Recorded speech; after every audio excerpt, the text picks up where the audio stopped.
Yo yo yo, salut les turfeuses, salut les turfeurs, et bienvenue pour un nouveau pronostic de Benoît Requin. Ok, place au pronostic du quintet du lundi 17 avril, direction Chantilly pour le prix de Roissy. Plat 1200 mètres, 15 partants car le 13 est non partant. Réunion 1, course 1, indice de confiance 1 sur 5. Petit retour sur le quintet du dimanche 16 avril. Ah, il y a eu du trouble fait à l'arrivée. Ok, c'est parti, on commence à pronostiquer. On commence avec le numéro 1, Rise Steve. Et on écoute l'entraîneuse, mademoiselle Victoria Hidda.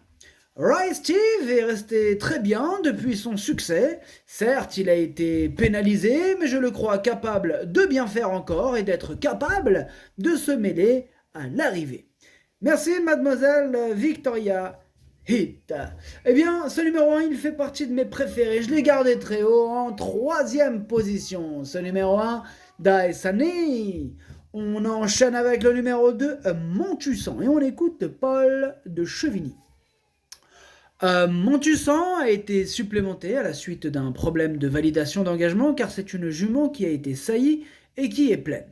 Je situe sa qualité juste en dessous du niveau listed. Elle semble prête, mais pas autant que je l'aurais souhaité, notamment par rapport à l'an passé. Cette course nous donnera une indication sur la suite de sa carrière, soit en course, soit au hara. Eh bien, ce numéro 2, moi je l'ai gardé en bout de combinaison. Ce numéro 2, Hachi. On passe au numéro 3, Impitoyable, et on écoute mademoiselle Adélaïde Boudka.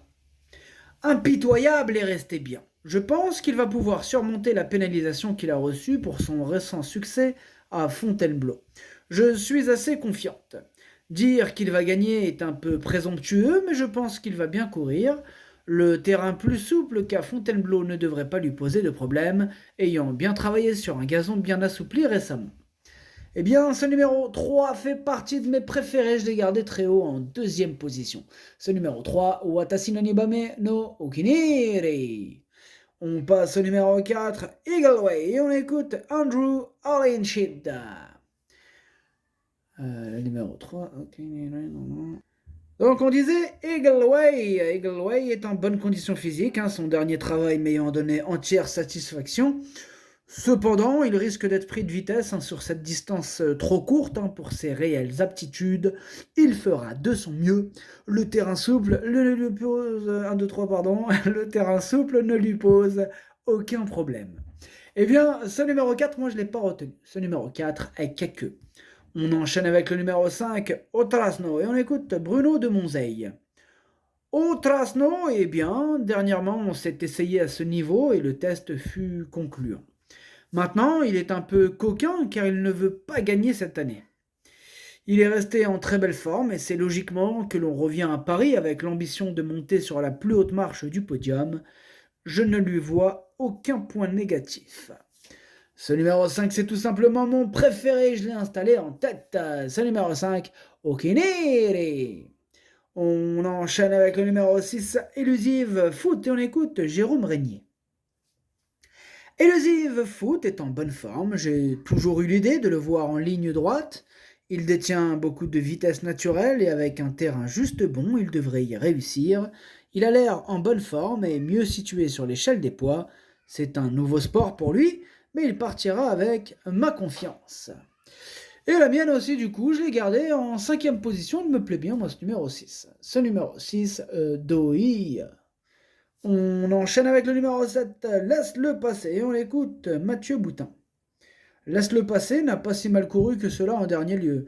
Les courses servant de support au quintet ne sont pas faciles, avec de nombreux partants, surtout pour un cheval comme lui qui se montre lutteur et se positionne rapidement aux avant-postes. Aux avant-postes, pardon, je lui réitère ma confiance, il est resté bien et a une chance raisonnable de disputer l'arrivée. Eh bien, moi, ce numéro 7, je l'ai retenu, alors exactement à la sixième place, pour être vraiment carré, sixième place. Ce numéro 7, Dokei. On passe au numéro 8, Territory War, et on écoute Maurizio Delcher Sanchez. Territory War a plutôt bien couru dernièrement, terminant aux portes du quintet. Il nous a ainsi rassurés car il avait déçu la fois précédente. Il a prouvé qu'il restait compétitif pour une place, hein, même s'il n'a pas de marge de manœuvre. Il est bien dans sa tête et est en forme. J'en attends un bon comportement, en espérant un bon numéro à la corde. Bon, bah, le coquin, il a hérité du numéro 4 à la corde, donc il est content. Ouais. Alors, du coup, moi, ce numéro 8, c'est lui mon gros regret. C'est mon cheval de complément en cas de non partant. Attention, possible cassage en vue. Ce numéro 8, Kokai. On passe au numéro 9, Gam Run, et on écoute Patrice Cotier. Gamran n'a plus trop de choix des engagements, alors cette fois la donne change, hein, car en plus de monter de catégorie, bah, il va devoir s'essayer en ligne droite avec des adversaires rompus à ce genre d'exercice. Oula, il a la patate le petit, on l'entend ou pas? Ouais, il est super chaud. Maintenant, il est maniable et peut s'adapter. Cette sortie m'en dira plus sur la suite de son programme, mais sachez que sa forme ne fait aucun doute. Eh bien, ce numéro 9, je ne l'ai pas retenu, mais il est quand même en plein milieu de ma petite liste des possibles troubles faits. On va lui accorder une note de méfiance. Ce numéro 9, Kiken. On passe au numéro 10, King Rob, et on écoute Mathieu Boutin. King Rob passe un test. À l'heure actuelle, ce n'est pas le même cheval, hein, que j'avais en fin d'année dernière. Toutefois, cela reste un bon cheval et le retour de la pluie pourrait l'avantager. Pareil pour ce numéro 10, je ne l'ai pas retenu. Lui, par contre, c'est carrément lui le chef et le capitaine de ma petite liste des possibles casseurs de tickets repérés. Donc, attention quand même. Ce numéro 10, Kiken. On passe au numéro 11, Bassima. Et on n'aura pas les commentaires de l'entraîneur. En même temps, c'est André Fabre, hein. Il s'en tape des parieurs. Dans le sens où, voilà, lui, il fait sa live, t'as vu? Lui, tu vois, je veux dire ou quoi? Il s'en fout, André Fabre. Style. Non, puis ce qui compte, il y a des gens comme ça, ce qui compte c'est leur intérêt à eux, vous voyez?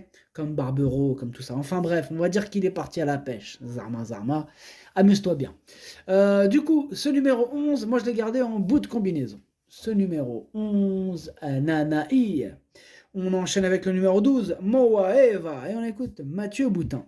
Moa Eva va effectuer une course test. On change de sport en le ramenant cette fois-ci sur le gazon, surface sur laquelle il n'a pas couru depuis longtemps. Physiquement, il me semble en forme et beau. Eh bien, ce numéro 12, du coup, je l'ai retenu assez haut. Il me fait partie de mes préférés aussi. Je l'ai gardé en 4e position, donc attention à ce numéro 12. Hein, il peut faire mal. Ce numéro 12, ça donne en japonais Yomi. On passe au numéro 13, Bachilid, et il est non partant. Donc, on va pas s'attarder sur son cas du coup.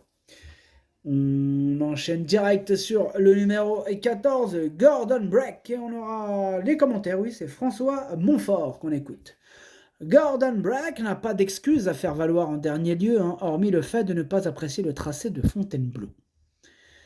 Le matin, il me semble extra, hein, raison pour laquelle je le ramène dans un quintet. Il connaît Chantilly, à cette valeur, il est compétitif. J'en attends donc un rachat, au moins pour une petite place. Eh bien, ce numéro 14, c'est un regret. C'est mon 2e cheval de complément en cas de non partant. Attention à lui. Ce numéro 14, Idomeno Kokai. On passe au numéro 15, José Joséphine. Et on écoute Christophe Plisson. José Joséphine va effectuer sa réapparition à lundi. José Joséphine a du travail derrière elle, mais cela reste une course de rentrée face à des adversaires plus affûtés. José Joséphine est une adepte des parcours de vitesse et connaît le tracé de Chantilly, où José Joséphine s'est déjà bien comporté. Une place me ravirait. Ah, me plaît bien José Joséphine. Enfin, son nom, tout ça, ça me plaît bien. Mais par contre, je ne l'ai pas retenu. Ouais, je ne l'ai pas retenu. J'en ai préféré d'autres pour le coup. Ce numéro 15, Kaku. Et on termine avec le numéro 16, Fleur de Belize. On l'écoute, Gavin Hernan. Fleur de Belize avait gagné son handicap l'année dernière à Deauville, hein, puis a été décevante. Je pense que c'est peut-être dû à un problème de pied que l'on a résolu. J'aurais préféré un autre engagement qu'un quintet pour vérifier que tout est en ordre, mais je n'ai pas trop le choix des courses. Si le souci vient bien du pied, bah, je pense qu'elle va refaire parler d'elle, hein, si surtout que sa valeur a baissé. Donc voilà, donc sa valeur elle baisse, mais on a un petit doute sur un petit point. Voilà, dans tout ça, question de feeling du coup. Voilà, c'est vraiment question de feeling. Moi du coup, pour ma part, ce numéro 16, je ne l'ai pas retenu, mais il est quand même à l'arrière de ma petite liste des possibles troubles faits. Donc accordons-lui une belle note de méfiance. Après, question de feeling avec ce numéro 16. Chacun son petit feeling, t'as vu. Voilà. Le pronostic, ça donne 5, 3, As, 12, 6, 7, 11, 2. Merci d'avoir suivi cette vidéo. N'hésitez pas à mettre un pouce bleu si la vidéo vous a plu. Pour accéder à tous mes tickets pour la course du Quintet, rendez-vous directement en description de la vidéo. À jouer avec modération. Bonne chance. Chopez-le-moi. Ciao.